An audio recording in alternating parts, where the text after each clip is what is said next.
Hi there, my name is Alexandra Corey-Toru, and I will be reviewing Chapter 13 of Sidman Coercion and its Fallout.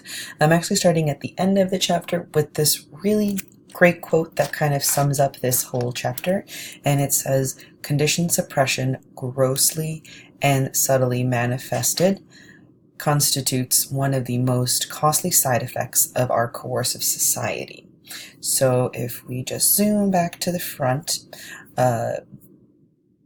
we're going to be talking about being in a rock and a hard place, and what this chapter will describe is pretty much conditioned suppression and how it's just plainly known on an everyday basis as anxiety. So, warning signals from conditioned suppression can be anything from anything that you consider anxiety. I get anxiety when my director calls me into her office.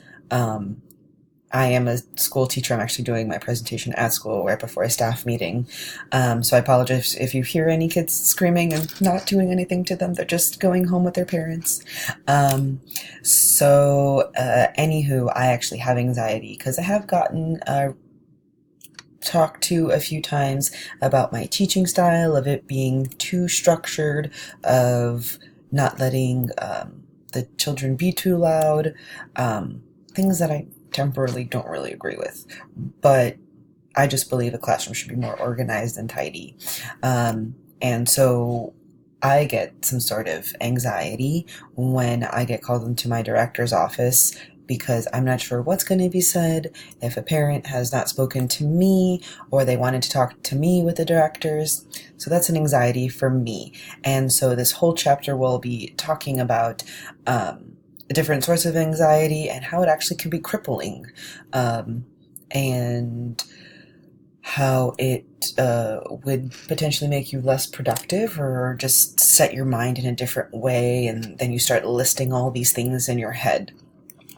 So the next point I was going to point out too is that a sort of conditioned suppression is when I'm actually disciplining my children. I'm not terribly strict, but I do like order. I do like for them to play nicely in their areas, to not hit each other, of course, to just play simply, to share, to care. And I actually have one student, and it describes the example in the book, which is quite fascinating.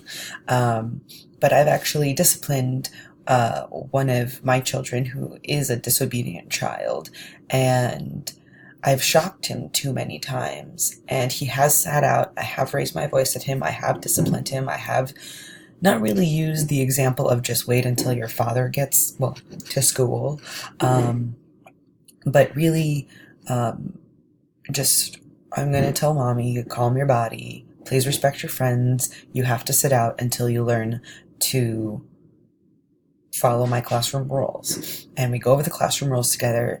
The child will take their time to sit out, think about their consequences, and they are 4 years old. So I do expect a response from my students of what they did wrong, how they should change it, and how they should change it and how they should approach the situation next time. And this is why I highlighted this section pink, because my student has actually become passive. And every time I speak to them, I'm trying to, I'm either unfortunately yelling at them, disciplining them, or I'm trying to level with him. But it doesn't seem to be working. I have become the shock, and the child's behavior has just adapted to me being the shock. And so it just depends on the day if they want to turn on their listening ears or if they don't. But that's something I'm actually dealing with right now. So this chapter was super insightful to see why he's not listening anymore. And I've also had these 20 kids for the last 9 months, so maybe they're just sick of me. It's summer camp, so they're just sick of me. The chapter also talks about it being hazardous to people's health, and how it can affect them in sort of a depression kind of way. And I knew a lot of people in high school who had depression, and I think I grew up with it a little, but it was kind of frowned upon when I was growing up in my house because my father never wanted anything to be wrong with us, even though he was the one, he was my shock personally. So I think I grew up with a little bit of depression, but I just suppressed it and I occupied myself with other things. But when my father was around, I was incapable of doing homework with him. He was a big math guy. I am not a big math person. So when we did math together, or really any kind of quizzing together, I would flunk anything he would say. And so it was really debilitating for me, and I could really relate to this chapter. And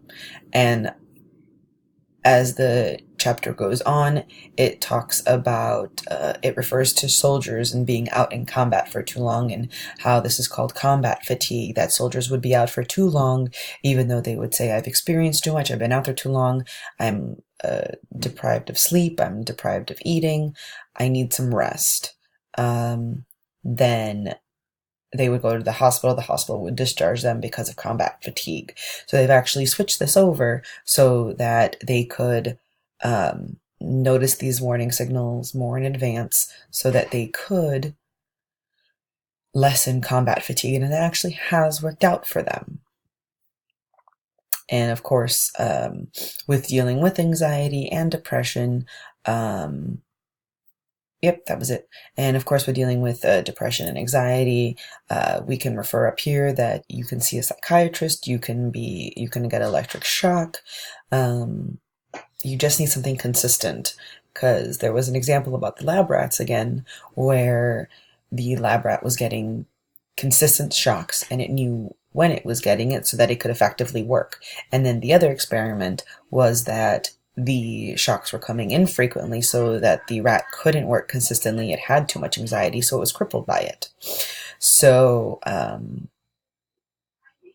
consistency is key when you're getting treatment. However, if it's not, or if it's temporary, it can creep back up, and genuinely it's not successful. And my question for this week, I actually forgot to think about a question. My question for this week.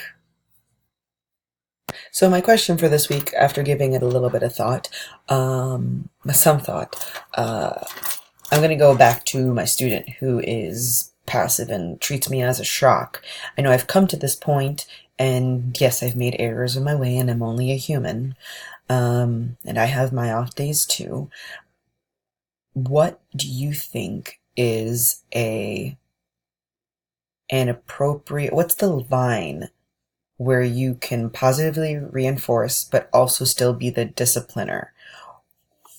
What would be an instance where you think you've crossed the line too much? Have